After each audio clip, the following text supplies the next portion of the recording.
Berada di balik jeruji penjara tidak menghalangi para bandar mengedarkan narkoba. Fakta ini mendorong Kepala BNN untuk menyerbu lapas yang diduga menjadi tempat subur pengendalian narkoba.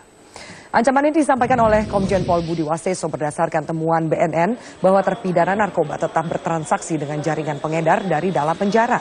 Temuan BNN diperkuat dengan data yang disampaikan Pusat Pelaporan Analisis Transaksi Keuangan atau PPATK yang menyebutkan ada aliran dana dari terpidana narkoba keluar lapas dengan menggunakan rekening palsu. Namun tidak mudah bagi polisi dan petugas BNN untuk memasuki lapas karena terbentur dengan aturan yang dibuat oleh pihak lapas. Ini uang ringgit Malaysia. Ini membuktikan bahwa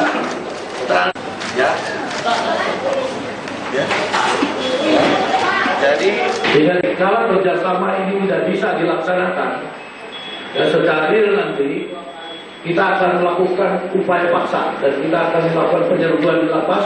Dikala alat bukti sudah cukup, anggota lapas dan nanti bakalan lagi ya kita tindak juga, ya kita hadapi. Menteri Hukum dan HAM Yasona Lauli mempersilahkan BNN masuk ke lapas untuk menciduk pelaku peredaran narkoba. Yasona Lauli menegaskan selama ini Kemenkumham sudah ada kerjasama dengan pihak BNN. Kita sudah mengadakan MOU dengan BNN jauh sebelum ini.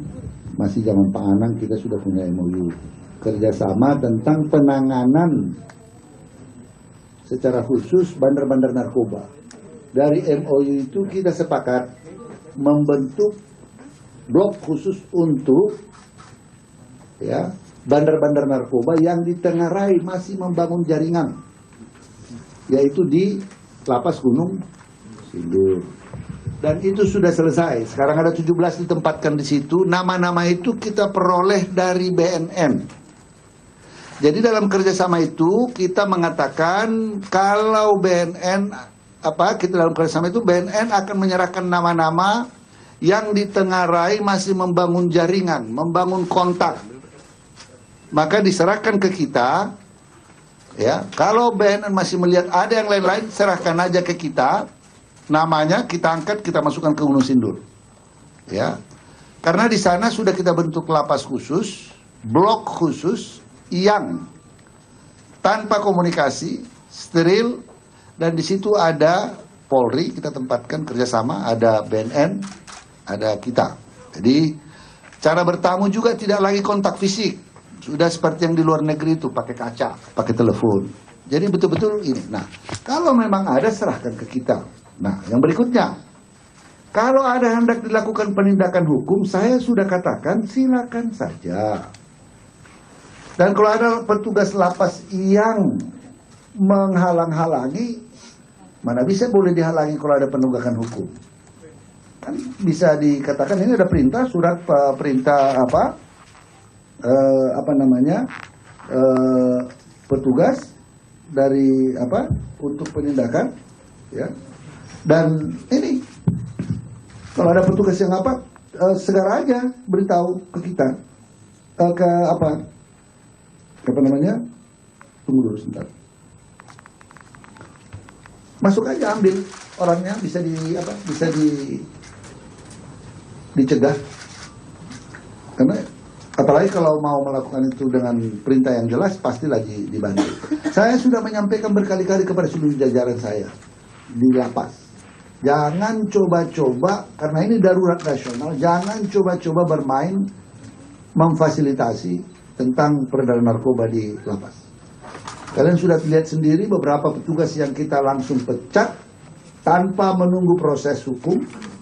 Ya, karena ini kan darurat narkoba. Kita zero tolerance dalam. Kepala Badan Narkotika Nasional Komjen Pol Budi Waseso menegaskan akan menyerbu lapas yang menjadi tempat peredaran narkoba.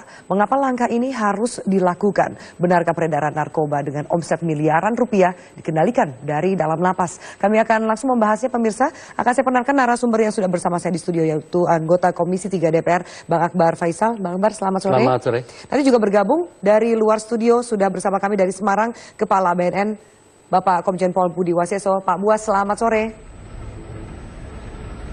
Selamat sore. Ya, Pak Buas, saya akan ke Anda dulu. Pertanyaan pertama, mengapa ancaman ini keluar dari Anda, Pak, akan menyerbu lapas? Ada apa dan bagaimana latar belakangnya? Ya, karena selama ini kita kan melaksanakan kegiatan untuk penindakan ya di lapas-lapas itu. Dan beberapa tempat sudah kita lakukan dan selalu kita mengalami hambatan. Hambatannya yaitu dari petugas-petugas di lapangan ya, petugas lapas di lapangan yang selalu mereka menanyakan surat perintah itu memang sudah kita berikan, terus kepentingannya dan dia harus mengisi dalam buku dan sebagainya macam. Sehingga ini memperlambat daripada kita masuk dalam area lapas itu. Sedangkan pelaku-pelaku ini ada di dalam lapas dan sedang melakukan kegiatan yang kita monitor dengan peralatan kita, dengan menggunakan teknologi yang harus segera kita tangani. Dan kemarin ada kegiatan kita sudah 3 kali yang kita lakukan dan ketiga-tiganya itu kita gagal. Karena apa? Begitu kita masuk di lapas itu, narkotika itu ada di tebaran di sekitaran lapas itu, termasuk alat hisap, termasuk alat handphone yang sudah dirusak, sehingga kita tidak bisa menelisik ini miliknya siapa dengan kaitannya dengan yang orang yang kita sedang lakukan penyelidikan. Nah, ini sudah beberapa kali. Kalau dari Pak Menteri dan Dirjen Lapas memang sudah firm terhadap kita bahwa kita diberikan suatu kebebasan karena kita ini melakukan pekerjaan berdasarkan undang-undang dan atas nama negara juga. Ya, sebenarnya tidak perlu lagi kita seperti yang kemarin ya. Ini kan dilakukan oleh oknum-oknum dari lapas itu yang memang menghambat kita supaya memberi kesempatan kepada para bandar-bandar di dalam lapas itu untuk menghilangkan barang bukti. Itu Pak Buas, alasannya adalah lebih ke arah prosedural seperti itu. Tapi apakah ada indikasi bahwa petugas lapas yang menghambat kinerja pemberantasan korupsi dari BNN ini juga merupakan bagian atau terkait dengan jaringan narkoba di dalam lapas ini? Ya, paling tidak dengan upaya mereka menghambat berarti mereka sengaja untuk memberi kesempatan para pelaku-pelaku di dalam lapas itu untuk menghilangkan barang bukti. Berarti kan ada hubungannya antara mereka dengan para pelaku ini. Dan yang saya sampaikan ini ada bukti-bukti dan ada dasarnya karena hasil tapping kita, penelusuran kita, ada rekamannya semua dan nanti juga akan saya sampaikan kepada Pak Menteri, termasuk juga ke Dirjen Lapas supaya permasalahan ini jelas. Oleh sebab itu kemarin kami karena sedang giat-giatnya melakukan penindakan jaringan di lapas, di mana sebagian besar dari hasil pemantauan kami, ini jaringan ini bekerja di dalam lapas-lapas yang ada. Ini yang sedang kita lakukan, sehingga kita berharap mendapat dukungan penuh dari para lapas sehingga kita bisa melakukan penindakan terhadap para pelaku-pelaku bandar yang ada di dalam lapas itu.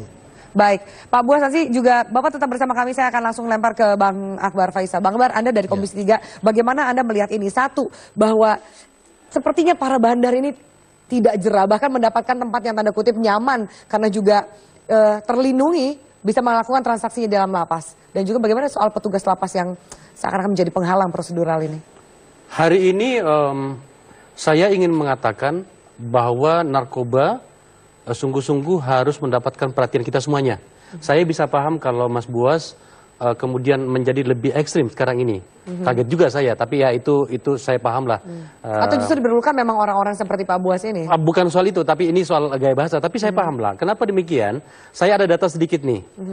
Jumlah tahanan narkoba kita ini hari ini sampai tahun 2015 itu ada dari 7 peringkat yang tahanan khusus itu, narkoba itu 2 peringkat atas.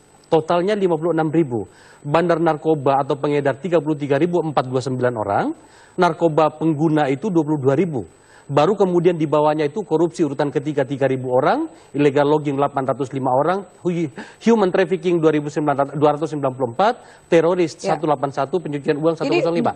Banyakkan bandar nih 34.000. Yang ingin saya katakan bahwa ini ancaman. Anda bisa membayangkan, kebetulan saya melakukan riset kecil.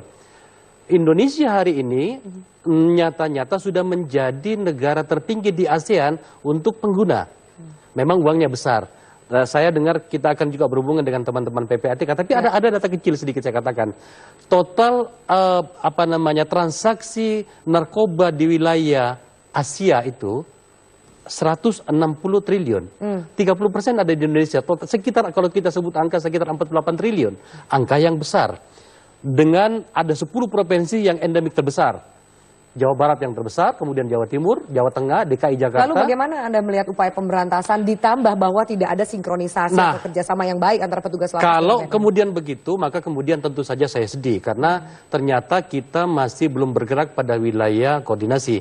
Ini adalah domain kami di Komisi 3. Insya Allah saya menjanjikan kepada Mas Buas, orang yang sangat concern dengan tugas barunya di BNN, kami akan membicarakan di Komisi 3. Saya mau bertanya sebenarnya, komunikasi dan koordinasi, apakah sudah dalam bentuk MOU antara BNN ini misalnya? Nah, kita pengen tahu sebenarnya apa bunyinya, untuk kemudian Pak Buas tidak lagi kemudian ngamuk seperti ini. Saya paham sih sebenarnya. Jangan sampai ada ancaman serbu lagi gitu ya. Kami beberapa kali turun ke lapas, harus saya katakan memang bahwa kemudian memang ada beberapa hal yang memang harus diatasi. Tapi saya percaya kok, Pak Loli orang yang sangat concern masalah ini, dan dirjennya itu, Pak Dusak itu, orang yang memang dari LP. Dia tahu betul, saya kebetulan pernah ke Nusa Kambangan, itu memang ada beberapa hal harus diperbaiki. Misalnya tentang apakah disatukan para pengguna narkoba itu atau tidak. Karena memang jumlah tahanan kita sekarang ini kan, untuk 2 lapas narkoba itu, narkotika kan ada sekitar 21.